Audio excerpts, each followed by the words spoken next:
Donc on est toujours dans le cours sur Shalom Bayit réservé aux hommes, parce qu'il faut des cours pour les hommes, des cours pour les femmes, des cours pour les couples.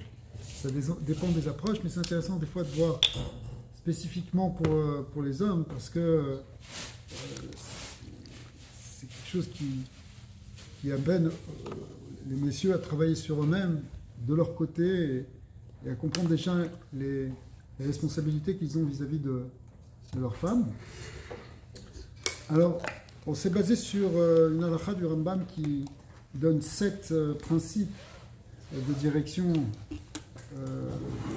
pour arriver au Shalom Bayit du point de vue des hommes. On a vu 3 choses pour l'instant, 3 premiers principes du Rambam qui étaient le fait que d'abord il faut honorer sa femme plus que soi-même, et donc c'est tout ce qui concerne le matériel, elle doit avoir priorité sur nous. Ouais. Pas être moi, j'utilise les meilleures choses et ma femme c'est secondaire.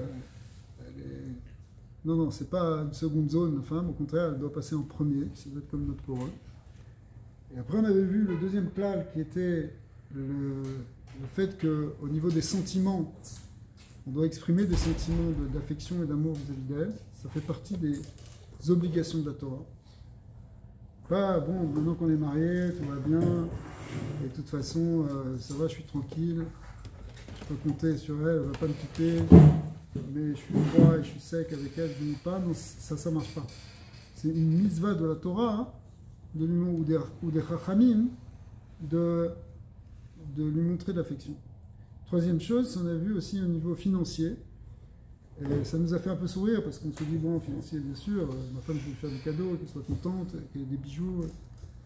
Vous savez, c'est pas si facile que ça. On voit dans des couples, des gens, ils sont là, ils séparent les comptes, ils font des, comment ça s'appelle, prenup, je sais pas comment ça s'appelle, des contrats de mariage à l'avance, déjà en prévoyant comment on va se séparer, et on compte, et certains, ils donnent rien à leur femme. Au contraire, ils utilisent l'argent de ce qu'elles travaillent pour faire des trucs incroyables, quoi. Et donc, en fait, il y a une mitzvah, réellement, d'être généreux. Bon, on a vu en fonction de chacun de ses moyens, évidemment, on ne demande pas non plus de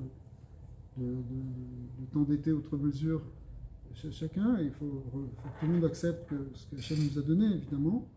Mais il faut être généreux. Il faut être généreux et large. Le quatrième principe qu'on va voir ce soir, peut-être on en verra 2, c'est de ne pas mettre ce qu'on appelle ima yetera, de ne pas mettre trop de crainte dans la maison. C'est-à-dire, en d'autres termes, si on veut traduire ça en bon français, il ne faut pas se comporter comme un dictateur à la maison ou comme un policier qui flique sa femme pour voir qu'est-ce que tu as fait, qu'est-ce que tu as, et qu'est-ce qu'il y a. Pas de harcèlement. D'accord ? Il ne faut pas que ta femme elle se sente oppressée, elle a angoisse. Des fois, dans le Shalom Bayit, tu vois des femmes qui te disent dès que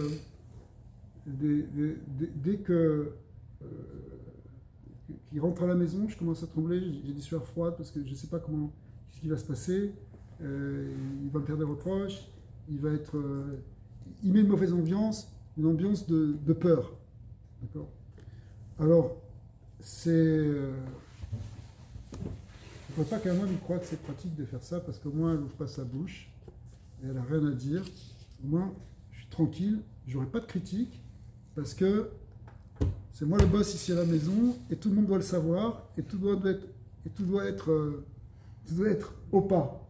D'accord ? Non, c'est pas une caserne militaire, ta maison, hein, c'est pas ça. Ça va être un endroit agréable, un endroit serein où tout le monde se sent bien. Donc, alors peut-être toi, tu es peut-être content avec ça, parce que tu te sens un peu supérieur, et puis tu sens que c'est vraiment toi le maître. Bon, comme tu es un petit peu macho, alors tu es content, parce que voilà, ça te satisfait que tout le monde t'obéisse, et que ta femme, elle dise rien, et qu'elle t'obéisse au droit, doigt et à l'œil. Mais c'est pas du tout ça un couple. Un couple, c'est pas basé sur des rapports de force, en fait, au fond. On n'est pas là avec une relation dominante-dominée, des tensions, je vais lui apprendre, elle va comprendre, Non, c'est pas du tout ça un couple juif. Et d'ailleurs, en vrai, ça marche plus de nos jours. Quelqu'un qui fait ça trop longtemps, à moins que ce soit une fille ou une femme, ce qu'on peut arriver à voir, c'est une femme qui a toujours grandi comme ça, avec une image comme ça de son père qui était lui-même hyper autoritaire dans sa famille. Et du coup, elle ne se rend pas compte au départ de ça. Elle ne se rend pas compte de cette manipulation, qu'elle se fait écraser, qu'elle se fait harceler. Mais normalement, au bout d'un moment, une femme, elle en prend assez vite conscience de nos jours et elle ne se laisse pas faire. On peut essayer éventuellement de faire Shalom Bayit, si ça ne marche pas Shalom Bayit, après ça peut aller passer Shalom plus loin. Mais des fois, ça peut arriver, j'ai vu des couples où des femmes, après 25 ans, 30 ans de mariage, elles commencent à réaliser que son mari n'est pas correct avec elle. Il ne la traite pas correctement. Ouais. Et ça c'est très embêtant. Ça veut dire... alors, nous, on n'est peut-être pas dans ça, mais déjà à un certain niveau, plus subtil, on peut mettre une tension en voulant penser que c'est nous le boss. Et après tout, hein, ma femme, elle doit suivre. C'est moi qui ai la vérité, c'est moi qui comprends pas le shalom. Pas dire une chose pareille, ça veut dire pas comprendre que on est là et que c'est nous qui détenons la vérité absolue et qu'elle, non, d'abord peut-être elle a raison. En tout cas, hein, ici il y a cette idée de ne pas mettre trop de peur. On apprend ça dans la Gemara. Dans la Gemara, il y a des Amar Avrisda, hein, dans Gitin. Amar Avrisda, l'Olam Al Yatil Adam Ima Yetera Betor Beto. Et il dit, il ne faudra pas mettre une trop grande crainte dans sa maison, c'est-à-dire avec son épouse, mais aussi avec ses enfants. Et il ramène beaucoup d'exemples. Plusieurs cas qui sont cités. Aussi des cas même extrêmement graves, le problème de Pilegesh Bagiva, je ne vais pas expliquer ça maintenant, mais un des moments qui a eu des répercussions très très grandes dans tout le cas d'Israël après ça. Et aussi une histoire qui a ramené un peu plus loin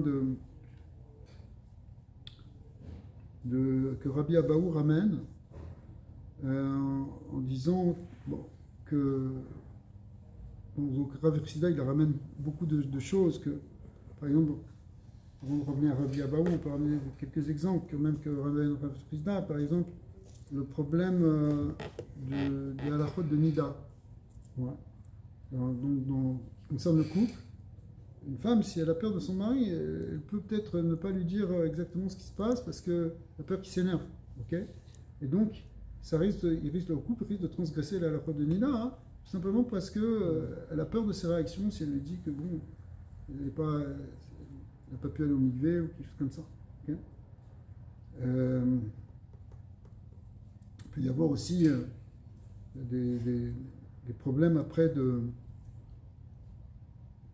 il y a eu des problèmes aussi d'accidents qui sont arrivés, ou même des gens qui sont morts, parce que la femme, elle avait peur, elle est sortie en courant, elle s'est blessée, elle est tombée, parce qu'elle avait trop peur de la réaction de son mari pour telle ou telle chose.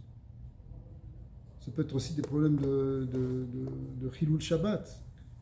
Elle a peur que son mari ne soit pas content parce qu'elle n'a pas chauffé tel plat à temps, alors elle va allumer les nérotes en retard, elle va faire des choses comme ça, parce que ça veut dire c'est des choses qui peuvent entraîner qui peuvent avoir plusieurs conséquences dans la vie juive même. Ouais. Rabbi Abaou, il raconte une histoire d'une femme qui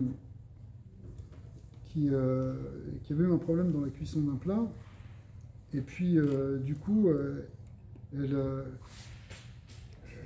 pour pas que son mari fasse une histoire, elle a pris en vitesse un poulet, elle a arraché la jambe et elle a cuit, c'était au vermirnachai. Bon, il fallait elle avait peur que quand il rentre à la maison, il n'y a pas le plat comme il faut, alors elle a transgressé plusieurs interdits. C'est peut-être pas des interdits aussi gros, mais ça peut être un peu comme ça. Ça veut dire, le fait que tu es sous la peur fait que tu as plus peur de ton mari que d'Hachem. Et ça, c'est un problème. Parce qu'en fait, on doit avoir la crainte de Dieu et pas la crainte d'un homme, même si c'est ton mari. Ça ne veut pas dire qu'il n'y a pas une forme de respect qui doit s'établir. La femme, elle doit respecter, elle ne doit pas insulter son mari, le traiter de mauviette au moindre énervement qu'elle a, etc. Elle doit avoir un certain respect, mais ce respect, il ne s'établit pas par la peur. Il doit s'établir par la douceur. C'est-à-dire, quand un homme, il est justement en fait maître de lui-même et qu'il a un comportement, qui se comporte comme un gentleman, comme un ben Adam, il inspire un respect. Il inspire un respect. C'est justement, en fait, quand on manque de confiance en soi, qu'on est faible, qu'on est dans la peur, qu'on risque de réagir beaucoup plus violemment, avec colère, etc. Mais théoriquement, la crainte entre guillemets, on doit l'établir sans cri. On n'a pas besoin de crier. On verra après l'idée de aussi comment parler Benachat. Je vais parler tranquillement, mais on n'a pas besoin de ça pour établir ça. Alors des fois, certains ils se disent bon, faut pas que les voisins ils m'entendent crier, mais si je suis au basement et que je ferme bien les portes à clé, je peux hurler sur ma femme, personne ne va l'entendre. D'accord? Parce que je sauve l'apparence, j'ai l'air d'être un gars bien, mais non, ça ne marche pas. C'est-à-dire, c'est pas par rapport aux voisins, c'est par rapport à elle, il ne faut pas lui crier dessus, c'est tout. Oui, je comprends pas trop tout ce point. Hein? Parce que toi, tu es un tzaddik. Ouais. Mais ça doit être ça. Moi, je le comprends très bien. Non, comme dans les autres générations, je le vois plus, mais... Si tu savais à quel point c'est fréquent et courant. Que quoi, que l'homme crie sur la femme? Ouais. Qu'il y a ce truc de terreur, ce climat de terreur, je sais, je vois de quoi vous parlez, mais genre, je sais pas... Que l'homme, il établit... qui veut être le dominant et qui domine par la force, en fait. Ça peut être une pression psychologique, ça peut être des cris, ça peut être... Un autre point aussi, c'est par le corps à dibour. Corps à dibour, ça veut dire la force de la parole. Tu écrases ta femme et tu la laisses pas parler. Okay? Ouais, toi, tu as un ego énorme et tu es le soleil dans la maison. Ok, mais faire très attention à ça. Dire, même si tu n'es pas si négatif que ça en vérité, mais si la femme elle a peur de te contredire, c'est un problème. Tu comprends?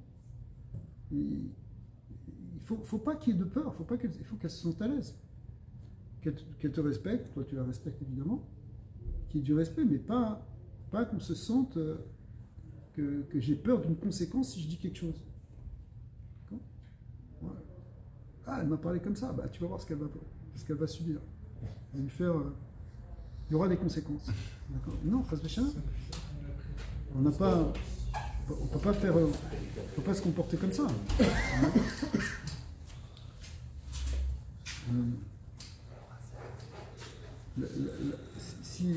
Pas que ce soit trop de peur. Et le respect, il faut que ça vienne par elle-même, en quelque sorte. Il faut qu'elle-même, elle comprenne, qu'elle ait envie.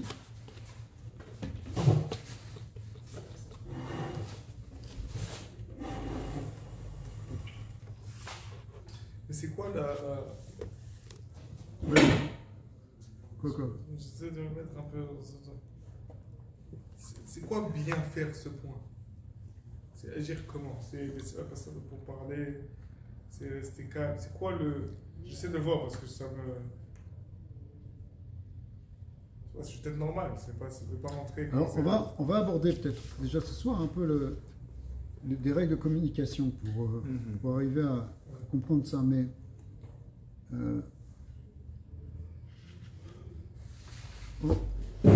Là, pour l'instant, on est en train de dire...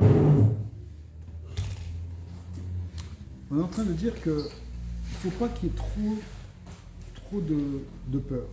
Du respect, on se respecte. Je sais pas, c'est sûr qu'une femme, elle aussi, elle a une mitzvah de faire attention à ce que son mari soit content, c'est normal. Mais, bon, ça c'est ce qu'on dit dans les cours de femmes. Mais je vous le dis quand même un peu, n'écoutez pas trop. Alors, mais d'un autre côté, si vous voulez, on ne peut pas lui imposer ça. Il faut il faut que ça vienne d'elle-même. Il faut que ça vienne d'elle-même, qu'elle voit son mari comme... elle aussi, elle doit voir son mari comme sa couronne, mais l'homme aussi doit voir sa femme comme sa couronne. C'est-à-dire que quand tu inspires effectivement un respect, ben, tu l'inspires pas par tes cris. Si tu inspires par tes cris ou par ta violence verbale ou ta violence psychologique, en réalité, tu es en train de lui imposer quelque chose qui ne va pas marcher. Et ça vient de ta propre faiblesse. Alors tu peux penser que ça va tenir, ça peut tenir, jusqu'à quand tu vas tenir? C'est comme toutes les dictatures, jusqu'à quand tu peux tenir un pays sous une dictature? Au bout d'un moment, toujours, il y aura toujours un moment où ça va s'effondrer. D'accord? Parce que c'est artificiel et parce que c'est en fait un signe de faiblesse. D'accord? C'est parce que tu n'arrives pas à faire, dans un pays, c'est parce que tu n'arrives pas à faire que les gens te respectent, alors ils se révoltent et après tu peux rentrer dans une spirale de violence. On est en train de voir aujourd'hui à Los Angeles. Okay? Mais ça ne doit pas être comme ça dans un couple. Il n'y a pas de émail, etc. Tu ne peux pas faire ça.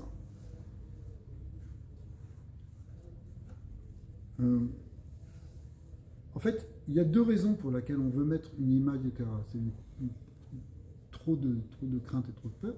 Premièrement, c'est parce qu'on veut... Enfin, on les a déjà dites, mais il faut les redire. On veut avoir le pouvoir, on veut avoir le sentiment de contrôler et on veut inspirer la peur. Tout simplement, on veut inspirer la peur. Moi, les gens, ils ont peur de moi, ils ne bougent pas. Okay. Et deuxièmement, c'est parce qu'en réalité, soi-même, on ne se sent pas à l'aise. Soi-même, on a peur de quelque chose. Tu veux inspirer la peur parce que tu te sens menacé. Donc c'est sûr qu'il faut faire très attention et il faut réfléchir à soi. Pourquoi je serais moi-même quelqu'un qui va trop dominer.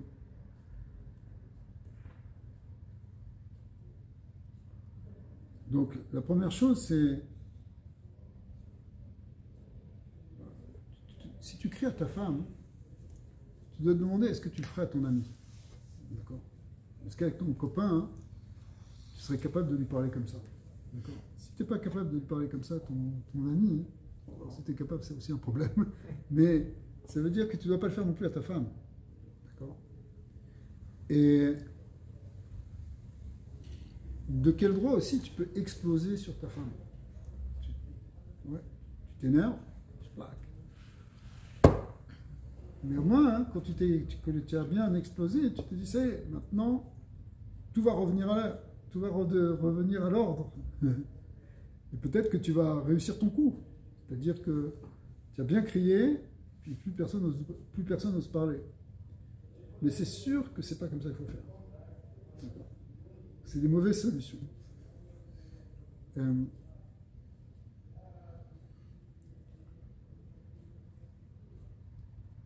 Alors des fois, ce manque de confiance en soi, il vient soit même de raisons personnelles, de raisons psychologiques personnelles, dues à notre passé, hein, qui fait que il faut...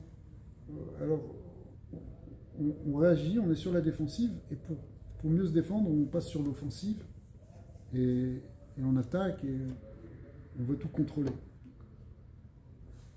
Le couple, c'est pas une question de contrôle. Ça paraît peut-être évident pour vous, apparemment je vois qu'il y en a pour qui c'est évident, mais... Non, ce que je veux dire, c'est que là, en plus, ça a l'air d'être présenté comme étant un climat établi de manière volontaire. Quelqu'un qui a une stratégie d'inspirer la crainte dans la maison. Je veux dire, ça arrive à tout le monde de s'énerver des fois, mais je pense que, je sais pas, peut-être que je me trompe, mais déjà, ils le regrettent parce que ça peut être c'était pas fait exprès. Mais tu t'es énervé parce que tu t'es énervé, mais quelqu'un qui vient et qui veut inspirer la crainte comme ça, parce que, tu sais, c'est comme dans le rhino, les gens, ils pensent... c'est ça. Dans le rhino, ils pensent c'est très important pour eux que les enfants ils soient totalement soumis et qu'ils aient peur. Ça c'est plus fréquent, je trouve. Ok, alors sur le rhino, il va falloir en discuter dans les cours de rhino, ouais. Mais c'est sûr que ça ne marche pas comme ça non plus. Mais avec l'amour, il y a peut-être une chita comme ça, okay, mais avec sa femme, c'est pas ça. Et avec notre femme, on pourrait croire que c'est ça. Mais je pense Il y a des gens qui, béchita, ils disent, ma femme, ils veulent que ce soit une chifra, quoi. Mais le problème, Ouais, c'est ça le macho. Le vrai macho, il prend sa femme pour une servante. Quand je rentre, il faut que le plat il soit là, et si le plat n'est pas là, il y a quelque chose qui ne va pas là. Et la femme, elle a peur. D'accord. Et elle se dépêche, mon mari va rentrer. Je pense que le gros problème, il est dans ce que vous avez dit maintenant. Le problème, c'est beaucoup plus fréquent de voir des gens, par exemple, avoir cette manière d'agir, par exemple, avec l'éducation de leurs enfants. Il y en a qui pensent que voilà, tes enfants, ils sont soumis, là. Et je pense que le problème au niveau du couple, c'est les gens qui voient leur femme comme un enfant.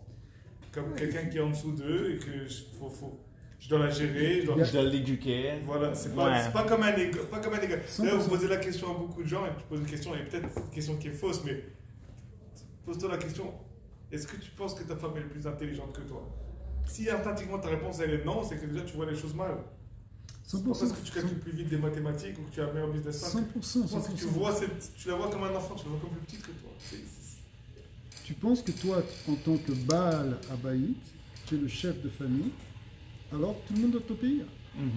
Et il y a une raison pour se tromper dans ça, parce qu'effectivement, tu dois aussi avoir une responsabilité, tu dois te sentir responsable pour toute ta famille. C'est pas que toi-même, tu es un enfant et que tu fais tout reposer sur ta femme. C'est pas comme ça, tu as une responsabilité. Mais tu dois pas te croire le gars supérieur et le grand macho qui terrorise les gens. C'est un problème de terreur. Avec notre femme, avec nos enfants aussi. C'est sûr que ça ne marche pas comme ça. Les enfants, ils en souffrent après. Mais avec notre femme, c'est beaucoup, beaucoup plus fréquent que ce qu'on peut croire. Hein. Beaucoup plus fréquent. C'est énormément de couples où il y a ça. Où la femme, elle se sent écrasée, la femme, elle se sent dominée, elle sent qu'elle est manipulée, elle le sent ou elle le sent pas, encore une fois. Des fois, elle le sent pas. Elle ne se rend pas compte ou par éducation, elle pense qu'effectivement, c'est normal que son mari, il inspire la peur, mais c'est pas juste. C'est pas juste. D'accord. Il y a pas... C'est ce que nous dit le Rambam, mais ça ne doit pas être une émail et terra. Si la Gemara a développé plusieurs pages de Haggadot sur ça, c'est que c'est vraiment un problème. D'ailleurs, des fois, Rabbi Nachman, il parle de ça. Il dit chacun il a une malchoute. Chacun il domine quelque chose. Même tu crois le gars le plus humble, en réalité, il y a toujours quelque chose sur lequel il a un certain pouvoir. Okay. Mais on pourrait se croire qu'on est le roi dans sa maison, on est le Meller. Et que voilà, tout le monde. Moi j'ai ma malchoute et tout le monde doit m'obéir. Comme c'est un roi, c'est. Faut faire attention à nous, sommes le roi. Parce que le roi, c'est ce qu'il dit, c'est comme ça. Et si tu n'écoutes pas, c'est Mored Ben Malchout, c'est quelqu'un qui s'oppose à la royauté. Et il est khayab tout de suite. C'est pas Mita, c'est en tout cas le bon vouloir du roi. D'accord? C'est comme ça dans la royauté. Vous savez, c'est un digne dans les rois, ça. Mais, alors, c'est sûr qu'une femme, elle doit faire sentir à son mari qu'il est un roi, mais il ne faut pas qu'il y croit trop non plus. D'accord? Il faut qu'il fasse attention à ça. Et donc, ça veut dire, c'est... Quelqu'un, il rentre frustré du bureau, où finalement, il est lui-même soumis avec son patron, et il est harcelé par des collègues qui veulent sa peau, et prennent son poste, et il se sent mal. Mais au moins qu'il puisse dominer quelqu'un. Au moins ma femme et mes enfants. Okay. D'accord? Mais non. Tu ne vas pas mettre ta frustration sur en réalité, hein, il faut qu'on arrive à une forme de paix intérieure où on n'a pas besoin de ça. Ouais.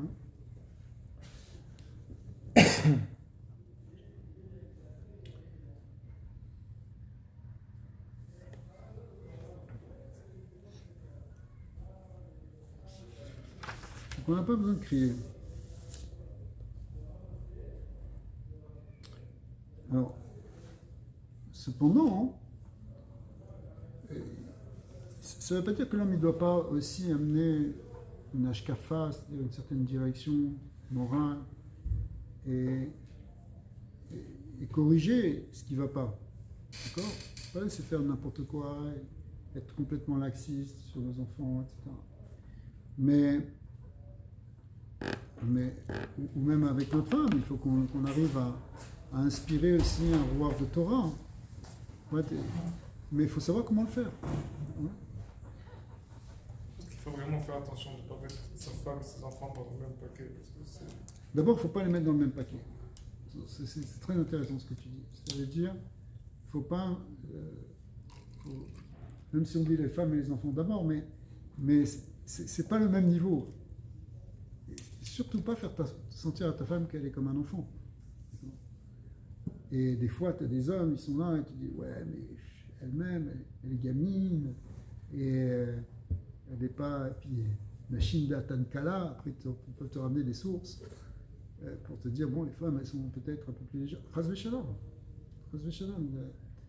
D'un autre côté, elles ont bina yetera, elles sont plus profondes que toi. D'accord?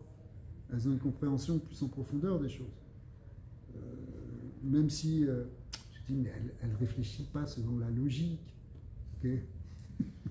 D'accord? C'est pas. Elle est là,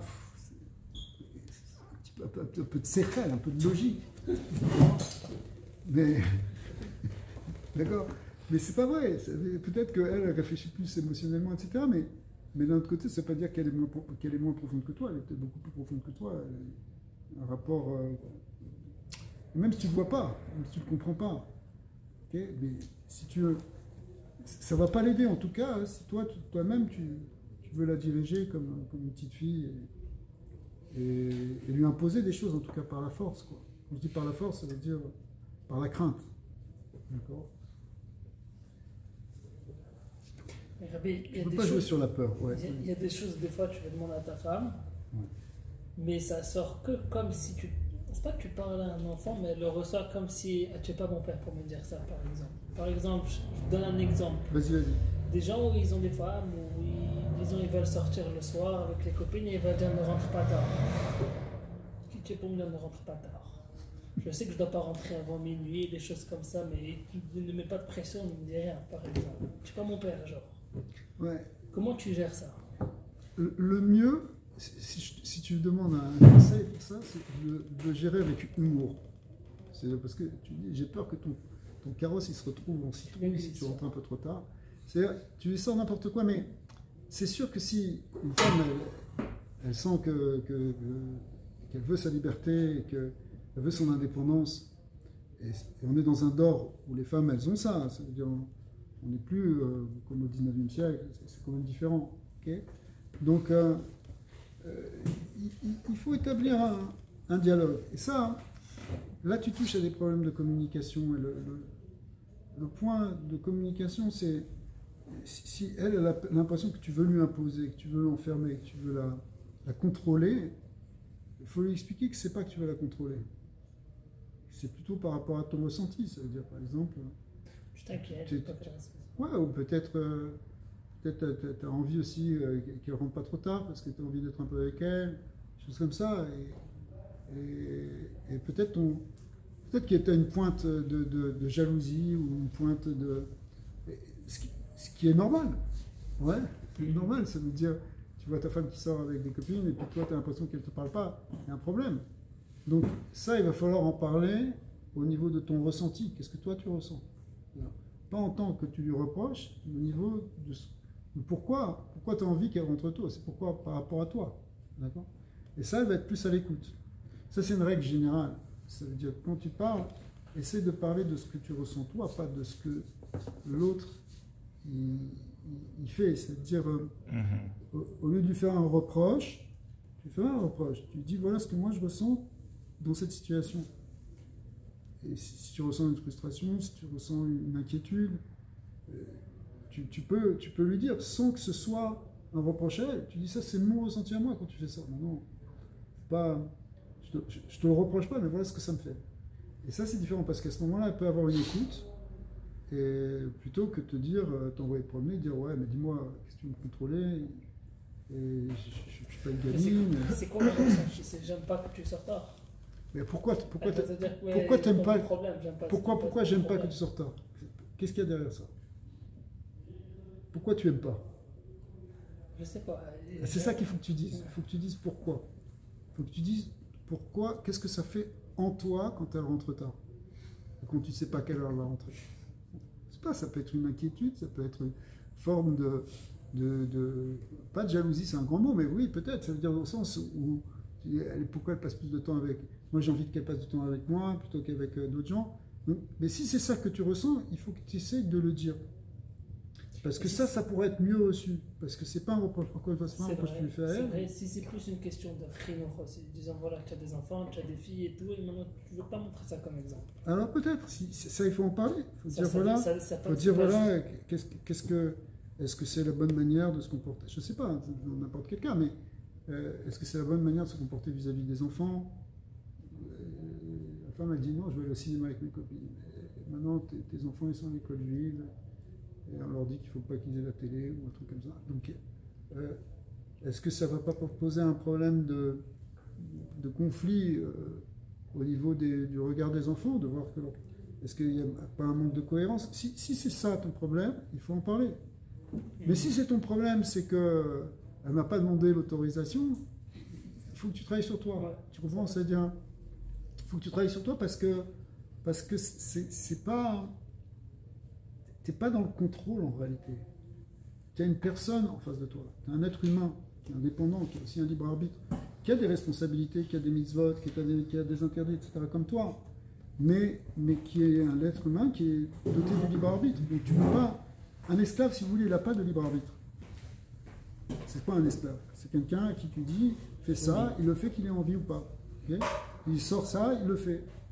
Mais si c'est un être humain libre, qu'on appelle Ben Chorid, et une femme, elle est libre, malgré tout, même si elle est mariée à toi, c'est pas sûr, enfin, bien sûr qu'elle est libre, et puisqu'elle est libre, elle est dotée du libre arbitre, donc tu ne peux pas lui imposer par la force les choses, tu vois. Donc, ça m'énerve qu'elle sorte, ça t'énerve, mais il faut que tu expliques pourquoi. Même l'opposé, comme l'homme il est libre, aussi, comme la femme ne peut pas l'obliger. Ouais, la femme elle ne peut pas l'obliger.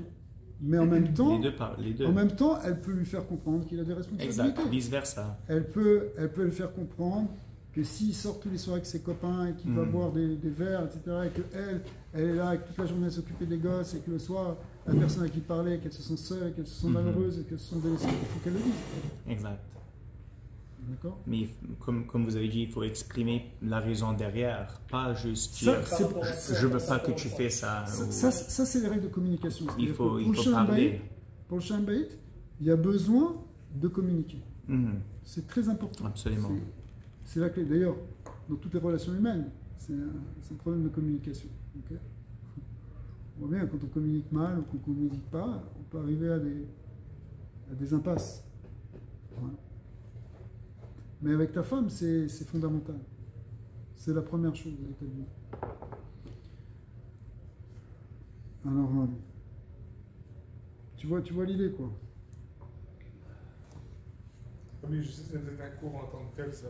Non, mais c'est pas grave, on peut parler librement, là. On parle de communication, tout ça, mais je lance ça comme ça, parce que ça me donne après ces exemples, mais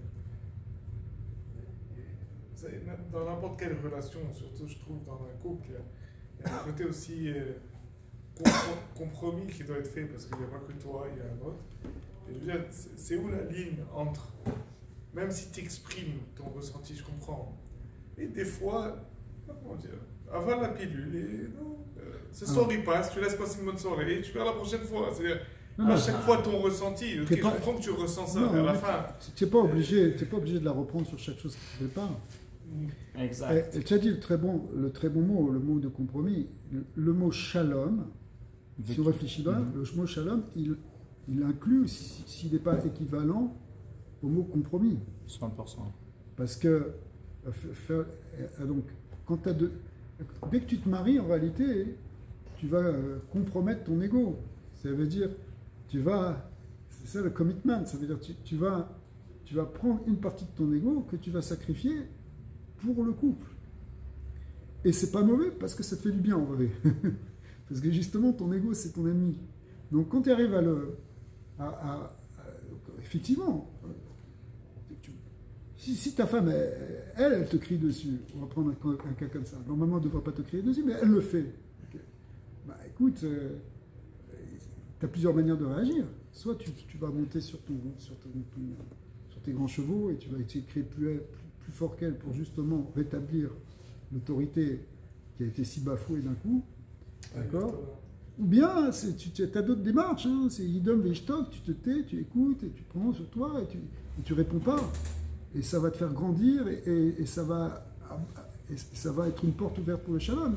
Il y a plein de choses. D'accord? Donc, effectivement, hein, c'est pas tout le temps que tu peux dire voilà ce que je ressens. Mais à un moment, oui, quand tu vas rétablir la communication, il va falloir en parler. Mais bon, ben maintenant, il y a une petite frustration. Ta femme, elle t'a lâché une petite vacherie comme ça parce qu'elle-même, elle est stressée. Pas obligé de la reprendre tout de suite et de faire toute une crise et dire bon, viens, on passe dans le bureau, on va parler pendant une demi-heure pour préparer ça. T'es pas obligé non plus tout de suite de faire des trucs comme ça. Tu vois? Souvent, ce que je veux dire, c'est que c'est rapide, deux choses l'une. C'est que premièrement, vous avez dit, quand tu veux exprimer ce que tu ressens, il faut déjà que tu saches pourquoi tu le ressens.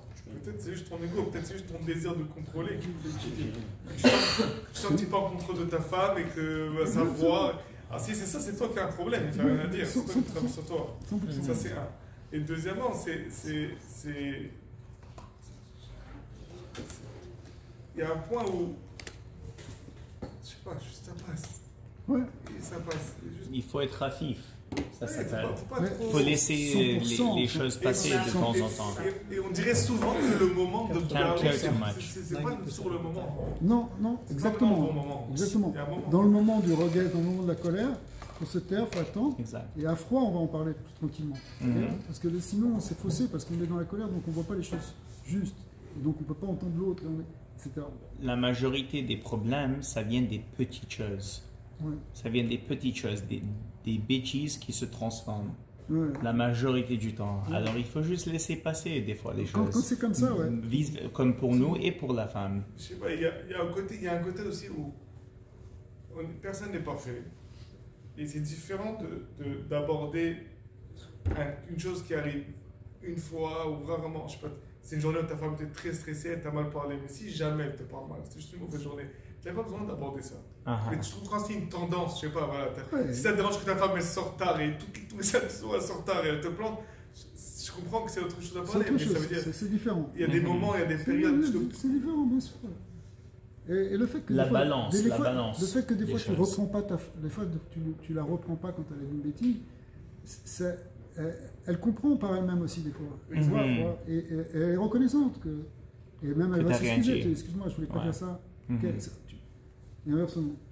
veux dire quelque chose, Karim? C'est sûr. Non, parce que la question c'est est-ce qu'on devrait lui dire direct, ça vous l'avez déjà mentionné, mais parce qu'après on ne veut pas que ça devienne une chose récurrente.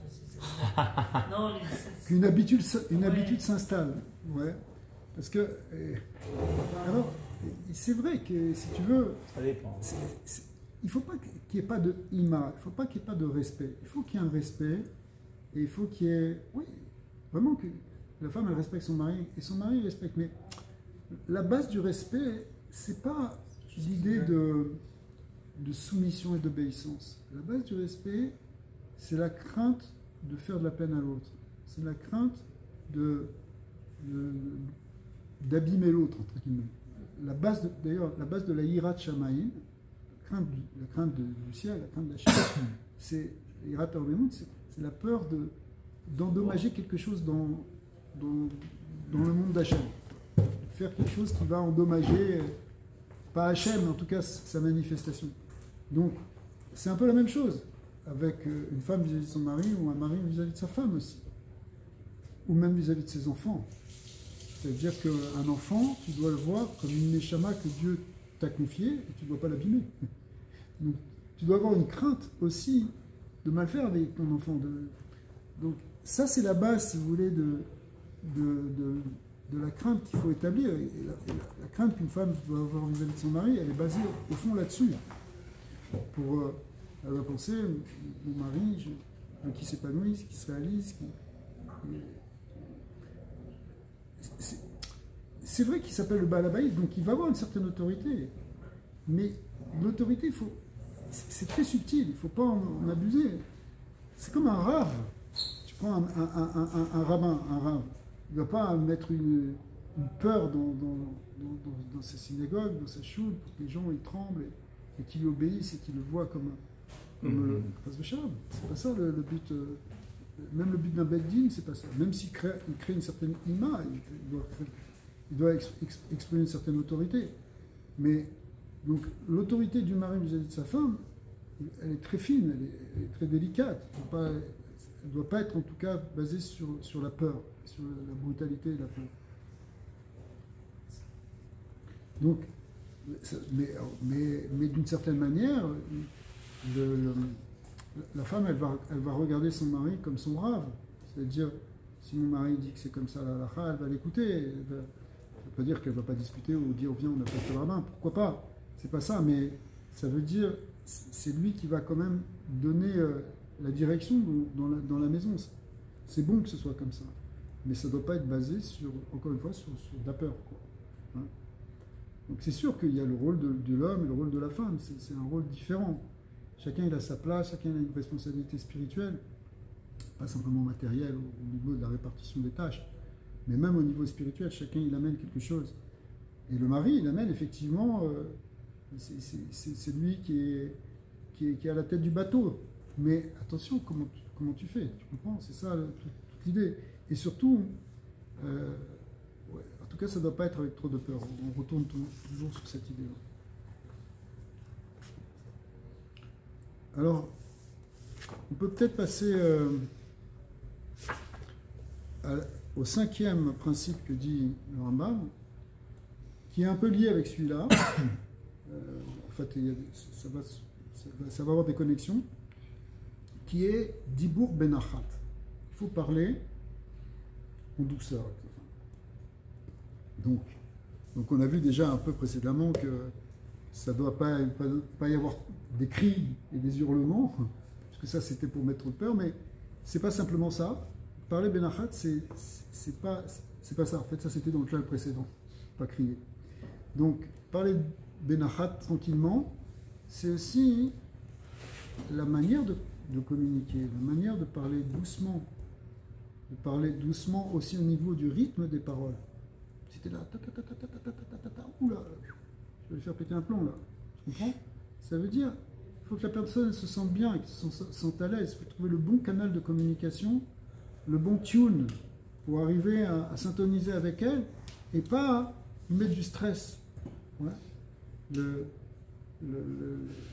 On a parlé tout à l'heure du Kohar Dibour, de la force du Dibour qui peut être une manière aussi de dominer, ouais, qui parle très bien et l'autre personne ne sait pas très bien comment lui répondre. C'est sûr que ça ne doit pas être comme ça. Tu dois parler de manière agréable, avec patience, ouais, avec douceur, pas trop rapidement. C'est intéressant que le Rambam il en fait un principe. Donc là, en fait, on touche vraiment au principe de la communication. C'est-à-dire faire attention comment tu communiques avec elle. Moi, je ne sais pas pourquoi, mais ce principe me fait penser à l'histoire du rabbi que vous avez raconté la dernière fois. Ouais.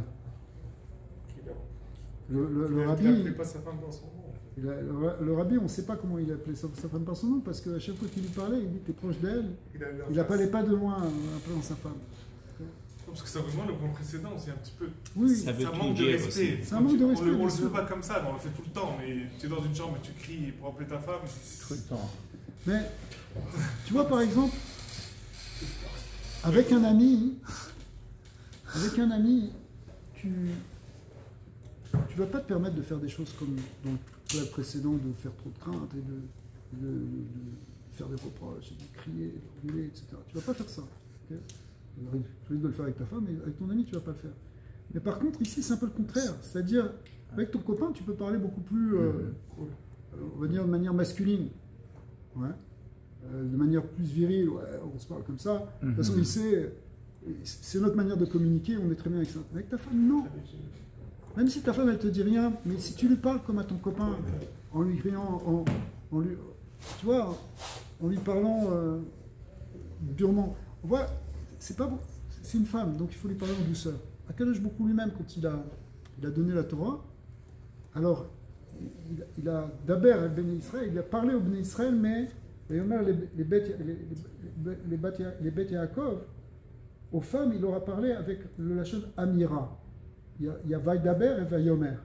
Vaïdaber, c'est un lachon dur, c'est plus dibour, c'est quelque chose, voilà, voici les ordres, voici ce qu'on va faire. Et Vaïomer, c'est plus une parole douce, en douceur, tu vas expliquer gentiment, tranquillement. D'accord? Donc, tu peux parler durement ou tu peux parler doucement. Ta femme, tu ne peux pas lui parler durement. Un homme, tu peux lui parler durement, parce que bon, lui aussi, il a fait le service militaire, il a du liquide. D'accord? On l'a pas fait, mais c'est pas grave.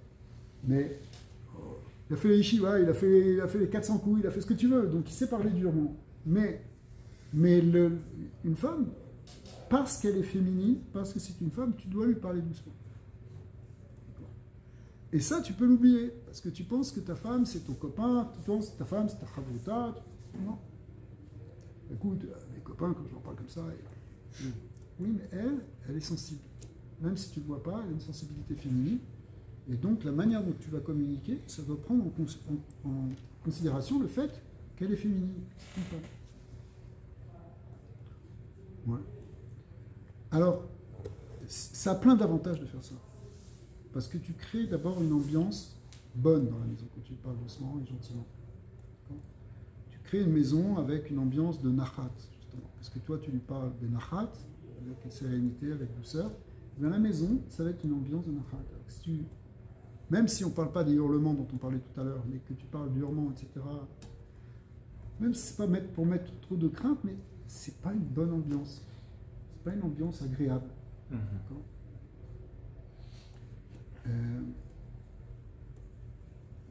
Alors, en fait, tu peux arriver à avoir des fois des bonnes raisons d'être impatient avec elle. Alors, ça peut être plein de choses. Un rendez-vous très important, et puis on va être en retard. On va être en retard pour le mariage, on va arrêter la coupa. Combien tu vas te... Le cocktail. Le cocktail qui est très important. Ça, on manque tous les cocktails avec la femme. Je pensais qu'elle était prête, mais au dernier moment, elle a dit non, je suis affreuse dans cette robe, je me trouve monstrueuse. Et hop, elle repart pendant une demi-heure pour se changer, et en plus, j'ai pas de vêtements. Et toi, tu vois l'heure qui passe, et en plus, on t'attend pour ça. Et donc, tu peux être amené à lui dire, mais dépêche-toi, qu'est-ce que tu fais? J'en ai marre tes ch'tiotes. Okay. Maintenant, si tu es capable là maintenant de faire preuve de patience, de faire preuve de nachat, et pas faire de reproche, pas parler, même si... Et là, et ça, c'est de dire à Kol Milen Vachamaim, ce qui est en train de se passer là, c'est Akadosh Baruch Hu. C'est pas elle, c'est Hachem. On va voir la Emouna. Des fois, tu sais, quand tu es pris dans un embouteillage, tu es obligé de dire c'est les Moulins, c'est la chaîne. Ok, j'ai un rendez-vous très important, je vais avoir une demi-heure de retard parce qu'il y a eu un accident. Ce que je vais faire, c'est la chaîne. Ben là, c'est la même chose. Si ta femme elle te met en retard, c'est la chaîne. C'est très important. Si tu arrives à faire ça, tu vas voir des miracles en vérité. Et puis à émettre, c'est que si tu es capable de ça, tu vas voir que tu vas avoir une siyata d'Ishmael. Parce qu'en réalité, voilà les Mouna. Mais il ne faut pas faire exprès quand même. Tu sais, comme... non, il ne faut pas exagérer dans ça non plus. Non, parce que la vérité, c'est très bien que de temps en temps, ça arrive. Et là, tu vas dire, ok, Hachem, je sais que de temps en temps, tu organises les choses, que je suis en retard parce qu'il y a une raison. Mais si c'est constamment, peut-être tu fais partie du problème. C'est impossible que tu ne fais pas partie du problème. Si tu es toujours en retard, peut-être moi aussi je suis toujours en retard parce que peut-être je ne me lève pas assez tôt. Ou il y a une raison aussi derrière. Il y a des gens qui sont... La relation avec le temps, elle est très différente selon les individus. Des gens, ils sont parfaitement à l'heure, à la seconde près, par exemple.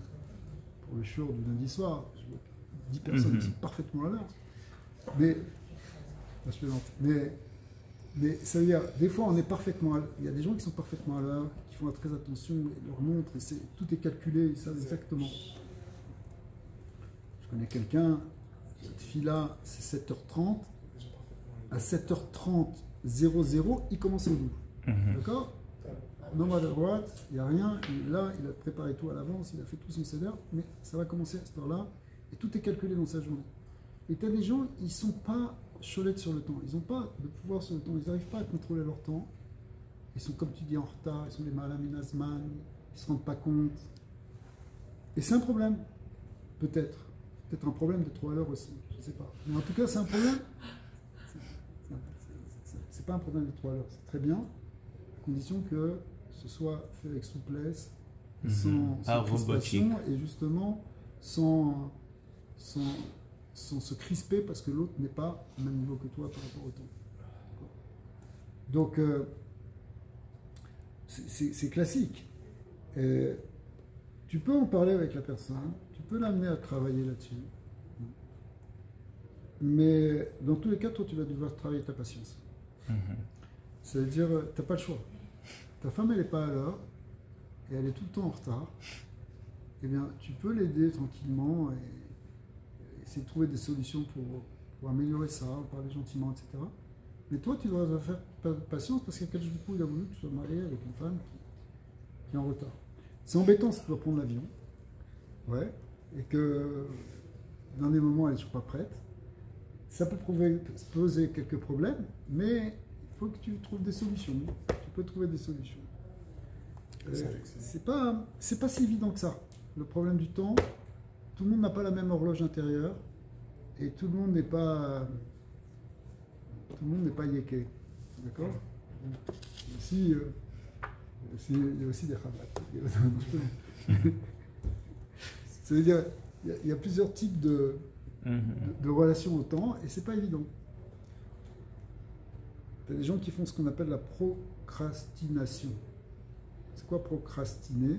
Ça veut dire retarder, remettre toujours à plus tard. Remettre à demain, remettre à plus tard, je ferai plus tard. Aujourd'hui, il y a des études qui ont montré que la procrastination, c'est probablement un signe d'une faible dépression. C'est un manque de simpra. Le simpra, alors, tu n'as pas envie de faire les choses tout de suite, tu n'es pas vraiment motivé, au contraire. Tu n'as pas de plaisir à faire les choses, donc tu les repousses. En fait, c'est une petite forme de dépression. Donc, quand quelqu'un procrastine comme ça, il faut essayer de l'aider. Et c'est pas forcément en lui reprochant toujours de dire « ouais, tu traînes, ça va aider ». Ça peut aider de prendre conscience. Il faut prendre conscience quand on a cette dimension-là. Mais il faut trouver des solutions pour avancer, peut-être pour retrouver plus de simpra, plus de sens dans sa vie. Plus de motivation. Plus de motivation. Mais la motivation, elle vient parce que tu as de la simpra. Quand tu es déprimé, tu ne trouves pas beaucoup de sens, que tu n'es pas très heureux dans ce que tu fais, tu n'as pas envie de faire les choses, alors tu les repousses. Tu vois.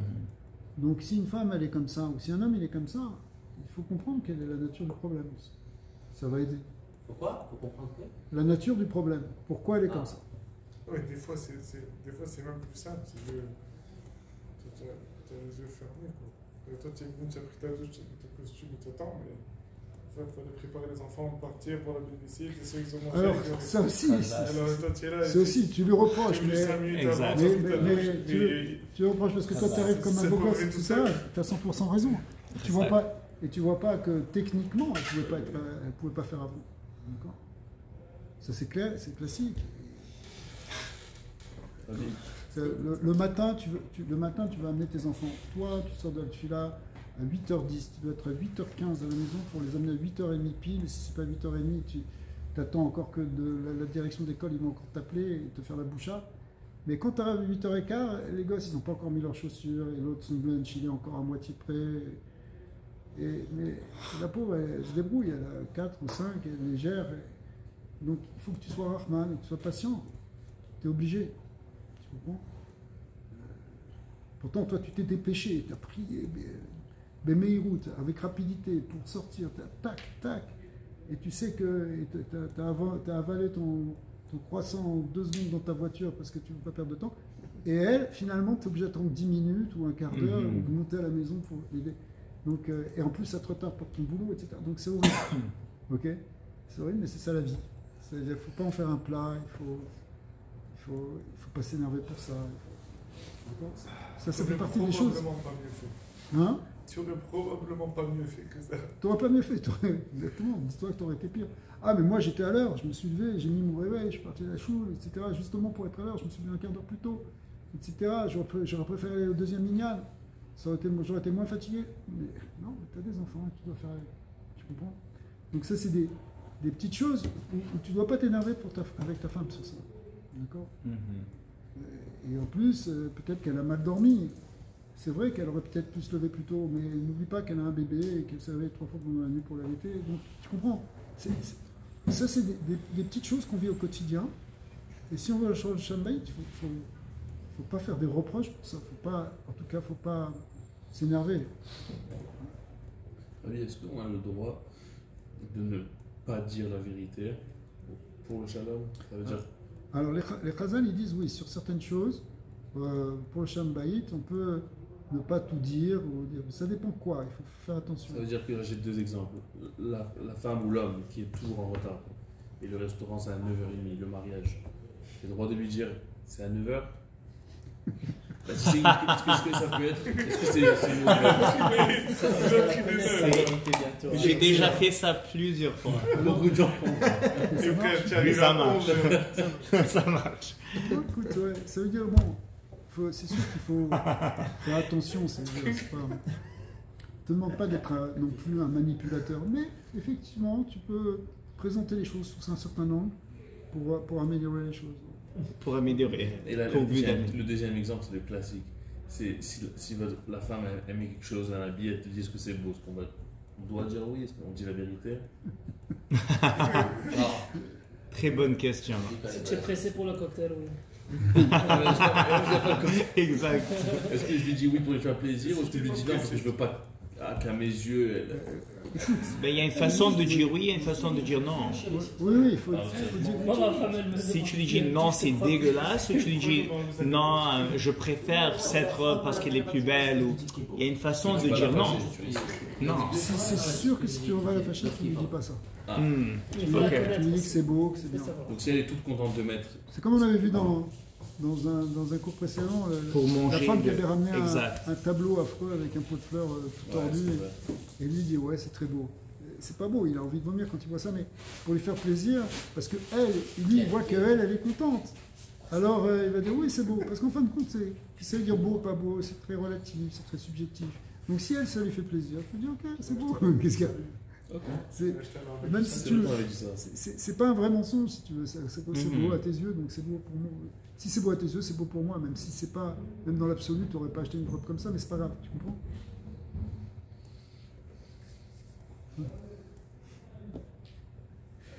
Donc,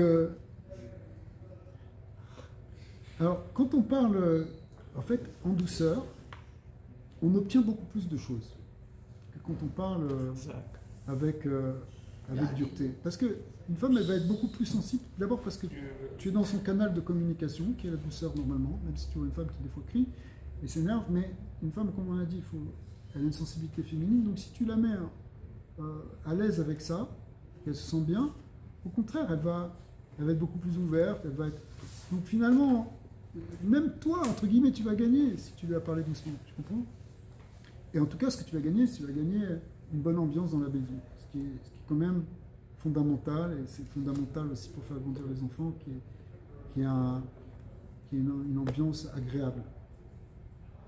C'est une des clés les plus importantes.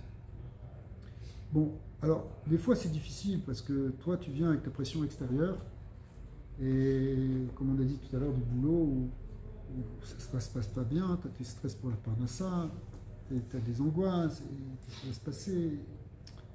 Et donc tu peux être amené à être impatient et à parler durement. En quelque sorte, ça va ressortir dans ta manière. Mais c'est là qu'il faut arriver à se contrôler, quoi. C'est-à-dire, elle n'est pas responsable de ton stress de parnassa. D'accord ? Ouais, mais elle pourrait comprendre. Moi, avec tout le stress que j'ai, maintenant, j'ai pas le temps de. Non, c'est pas comme ça. Ça doit pas être amené de l'énervement et ça doit pas amener non plus un dibour de Hatzvut, une parole angoissée. Tu dois pas faire sortir ton angoisse, ta marachroura, c'est-à-dire ta tristesse. Tu dois pas l'amener dans ta parole et dire des paroles négatives, des fois des paroles pessimistes. Tu sais, des paroles qui sont empoisonnées de négativité. Ouais. Tu peux pas mettre ça. Alors, pour rejoindre aussi qu'est-ce que Gabriel a demandé pour le Shalom Bayit, est-ce que des fois tu as pas mentir, mais tu as le droit de ne pas dire toute la vérité ou de cacher certains obstacles que tu traverses bien sûr. pour pas causer du stress. Bien sûr. Ça veut dire, disons, il y a un grand problème qui est arrivé, comme ça, tu peux le prendre sur toi pour protéger ta famille ou pour protéger la mentalité de la maison ou pour pas causer du stress, tu peux cacher un problème. Oui, t'es pas obligé de tout dire, bien sûr. T'es pas obligé de tout dire pour pas emmener le stress à la maison. C'est ça. Pas. Mais si tu le dis pas, il faut que ça ressorte pas non plus dans le ton de ta voix, si tu veux. C'est sûr, sinon il va te demander pourquoi tu es comme ça. Tu sais, des fois aussi, tu as des paroles pessimistes. Des paroles pessimistes.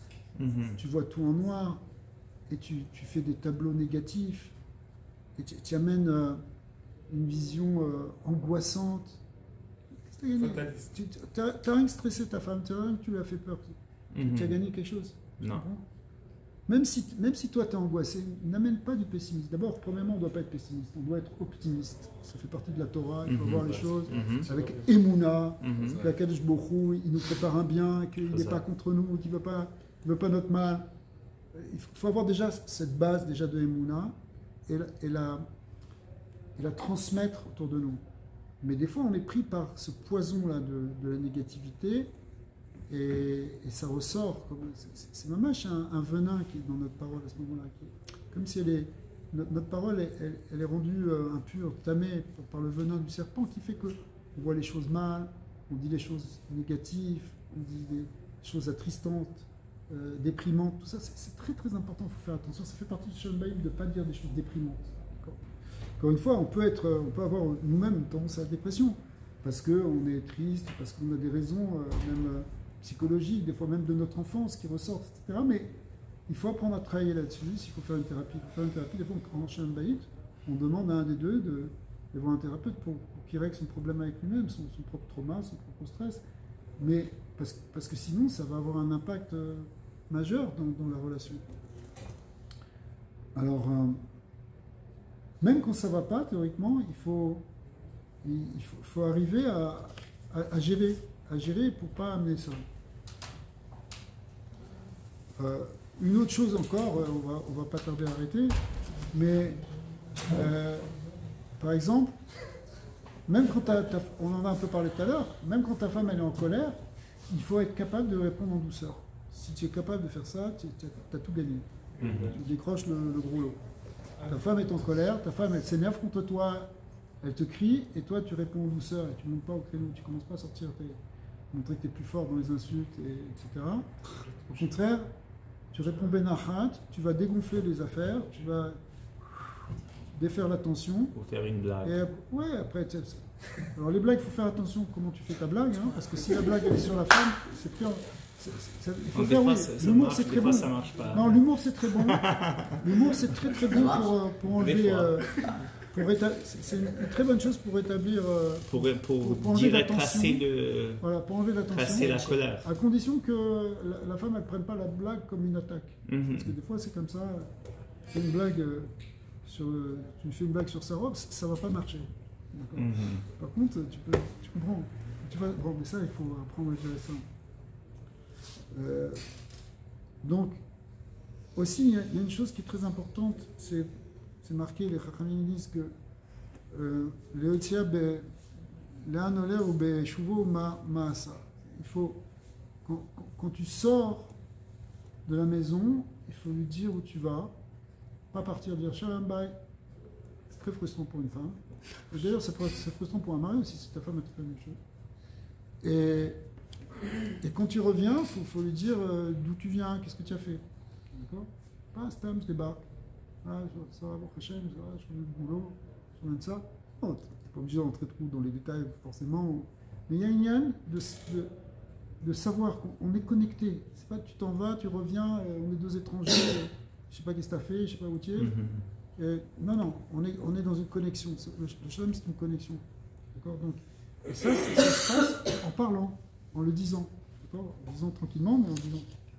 Rabbi, Oui. c'est quoi le Inyan? J'avais déjà entendu ça, je sais pas si c'était J'avais entendu ça, je sais pas d'où ça venait. Qu'il faut faire attention de ne pas trop bavarder avec sa femme aussi. D'où ça vient ça? De quoi? De pas trop Quelqu'un bavarder. dans Birka Avot, Pas pire qu'à c'est Ouais. ça, exactement. Lo tarbe sicha Sicha im עם האישה. האישה, ואשתו אמרו קל וחומר באשת חברו. Mais C'est dans quel sens? ça veut dire... ça, c'est une bonne question, parce que ça veut dire qu'il ne faut pas... Et là. C'est bon. Si tu veux, ça veut dire il ne faut pas que tu te perdes dans une discussion non plus. Et que ce soit des discussions inutiles qui ne servent à rien. Et quand je dis qui ne servent à rien, ça veut dire c'est pas une discussion. Une discussion, elle doit être seulement sur les problèmes concrets qu'il faut régler, comment on va régler la journée. Non. C'est la connexion Parler de choses qui touchent notre être, qui touchent notre relation avec elle, etc. Ça, c'est important. C'est important. Mais des fois, parler, après, faire attention si ça ne va pas déraper dans autre chose, dans la shonara. Donc, il ne faut pas parler pour parler non plus. Mais des fois, il faut parler pour parler. Des fois, oui, simplement, ta femme, elle a besoin d'entendre ta voix. Et ça lui fait du bien de savoir que tu lui parles, rien que tu lui parles. Tu comprends? Donc, Al-Tarbe, il faut évidemment mettre une certaine limite.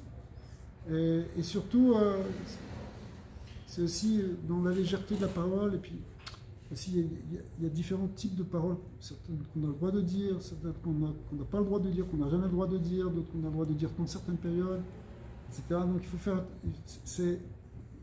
Il faut pas... On devrait développer le contenu des paroles qu'on a avec nos femmes. Mais bon, on va arrêter là maintenant. Mais donc dans l'ensemble, pour l'instant, de ce clash, ce qu'on peut retenir, c'est cette communication en douceur. Établir une douceur dans la communication, dans la parole. Déjà, c'est fondamental. N'oublie jamais que tu parles à une femme avec une sensibilité, une neshama féminine, et que tu n'es pas dans le monde des hommes quand tu parles à ta femme, et il faut vraiment absolument lui parler en douceur.